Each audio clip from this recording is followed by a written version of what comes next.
الحمدللہ رب العالمین والصلاة والسلام علی سید المرسلین اما بعد فاعوذ باللہ من الشیطان الرجیم بسم اللہ الرحمن الرحیم پڑھیے الصلاة والسلام علیک یا رسول اللہ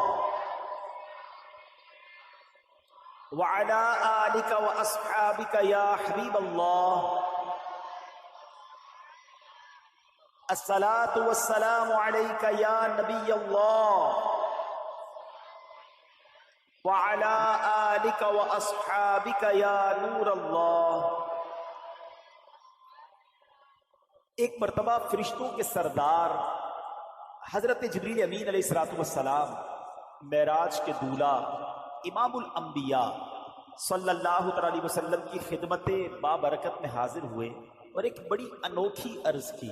عرض کرتے کہ یا رسول اللہ صلی اللہ علیہ وسلم مجھے کوہ قاف میں جانے کا اتفاق ہوا، میں نے وہاں رونے اور چلانے کی آوازیں سنی، جدھر سے آوازیں آ رہی تھی ادھر بھی گیا تو وہاں ایک فرشتہ جو آسمانوں پر بڑے عزت و اکرام کے ساتھ نورانی تخت پر بیٹھتا تھا، 70,000 فرشتے اس کے گرد صفے بنا کر کھڑے ہوتے تھے۔ وہ جب سانس لیتا تھا تو اللہ تعالیٰ اس کی ہر سانس کے بدلے ایک فرشتہ پیدا فرما دیتا تھا، مگر آج اسی فرشتے کو میں نے بڑی پریشانی کے عالم میں دیکھا، کوہ کاف میں بڑا پریشان تھا، آہوزاری کر رہا تھا۔ تو میں نے اس سے پوچھا کہ یہ تیرے ساتھ کیا معاملہ ہوا؟ فرشتہ بولا کہ معراج کی رات جب نبی پاک علیہ السلام میرے قریب سے گزرے تھے تو میں نے ان کی اس طرح تعظیم نہ کی، اس طرح ان کا ادب نہ کیا جو کرنا چاہیے تھا، بس اللہ پاک کو یہ میری ادا پسند نہ آئی، چنانچہ مجھے اس کی سزا دے دی گئی اور مجھے اس بلندی سے یہاں اتار دیا گیا۔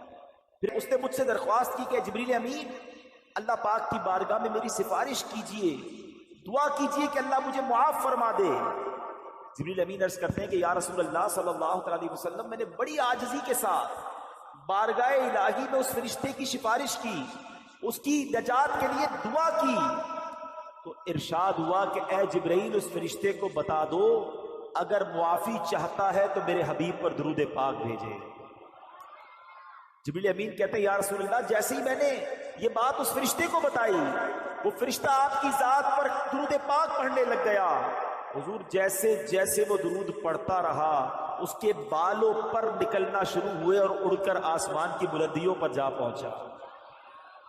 تبھی تو شاعر کہتے ہیں ہر درد کی دوا ہے صلی علی محمد، ہر درد کی دوا ہے صلی علی محمد، تعویذ ہر بلا ہے صلی علی محمد صلی اللہ علیہ وسلم۔ اس واقعے میں ہمیں یہ بھی پتہ چلتا ہے کہ سرور کائنات صلی اللہ علیہ وسلم کی عزت، آپ کا اکرام، آپ کا ادب یہ رب کو کتنا پسند ہے، اور ان کی شان میں ذرا سی بھی بے ادبی بندے کا ایمان بھی غارت کر دیتی ہے اور رب کو بھی اس سے ناراض کر دیتی ہے۔ تو ہمیشہ اللہ کریم سے دعا ہے ہمیں ادب والوں میں رکھے، با ادب با نصیب، با ادب با نصیب، اور بے ادب بد نصیب۔ جو بے ادب ہوتا ہے وہ راندہ درگاہ کر دیا جاتا ہے، وہ مردود کر دیا جاتا ہے۔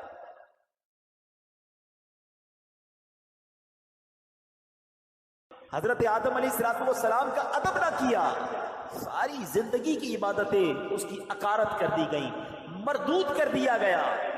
تو چاہے حج ہو، عمرے ہوں، نمازیں ہوں، صدقے ہوں، حلیہ مذہبی ہو، لیکن اگر دل میں ادب نہیں ہے تو یہ اعمال کسی کام کے نہیں ہیں۔ یاد رکھیے علم اچھی چیز ہے مگر ادب بہت ضروری ہے، تو رب کریم ہمیں ادب والوں کے ساتھ رکھے۔ محفوظ سزا رکھے نہ شہاب ادبوں سے، محفوظ سزا رکھے نہ شہاب ادبوں سے،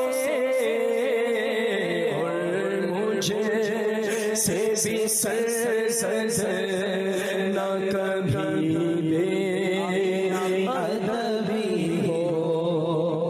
اسلامی بھائیوں، میرے آقا حضرت ام ہانی رضی اللہ تعالیٰ عنہ کے گھر آرام کر رہے ہیں کہ جبریل امین جو فرشتوں کے سردار ہیں نبی پاک کے دربار میں آتے ہیں، آرام سے جگاؤں کیسے؟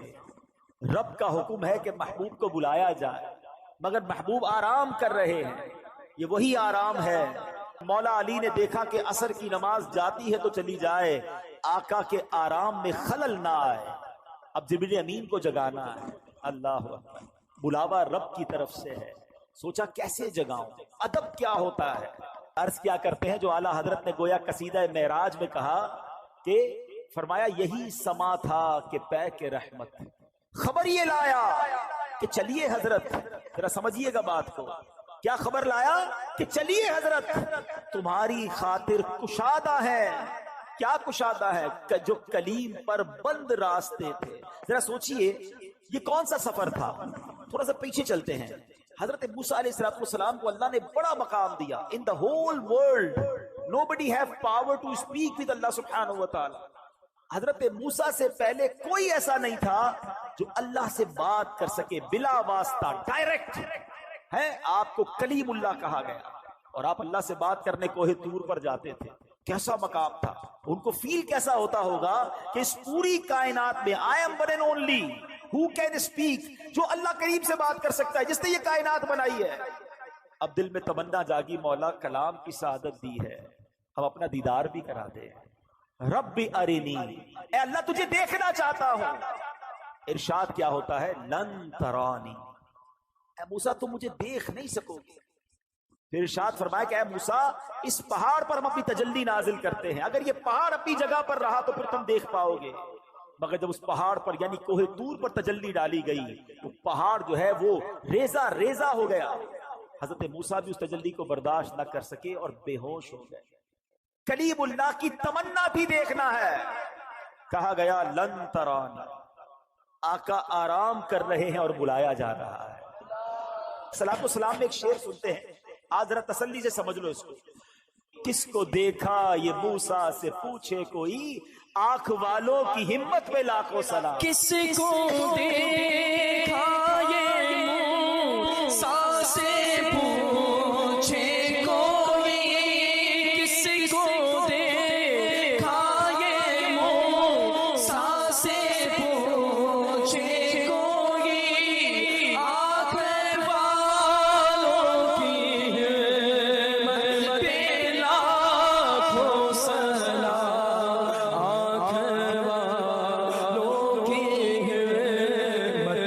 پہ لاکھوں سلام، بڑا سفر، بڑی تیاری ہوتی ہے۔